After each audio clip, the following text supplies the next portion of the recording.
হুয়া আ'লামু বিমান ফিল আরদ, আমি তোমাদের ব্যাপারে অবগত আছি।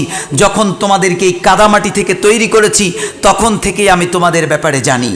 শুধু তাই নয়, ইয আনতুম আজিন্নাতুম ফি বুতুনি উম্মাহাতিকুম, যখন তুমি মার গর্ভে ছিলে, ভ্রূণ রূপে যখন তুমি মার পেটের মধ্যে ছিলে, তখন থেকে আমি তোমার ব্যাপারে অবগত।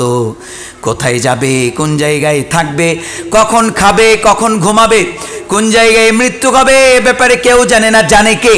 সুতরাং কেউ কখনো ফালা তুযাক্কু আনফুসাকুম, কেউ খবরদারি করতে যেও না, কেউ নিজের আত্মমর্যাদা প্রকাশ করতে যেও না।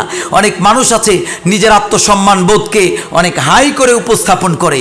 আল্লাহ বলছেন তুমি ইবাদত করো কি করো না, তুমি হাজি না গাজী, আমি আল্লাহ ভালো করে জানি, এজন্য নিজেকে উপস্থাপন বড় করে করো না। আল্লাহ বলছেন হুয়া আ'লামু বিমানিত তাকওয়া, কে আমাকে ভয় করে, কে করে না, কে আমার ইবাদত করে, ইবাদত করে না, কে নামাজ পড়লো, কে পড়ে না, আল্লাহ ভালো জানে। ঠিক না বেঠিক?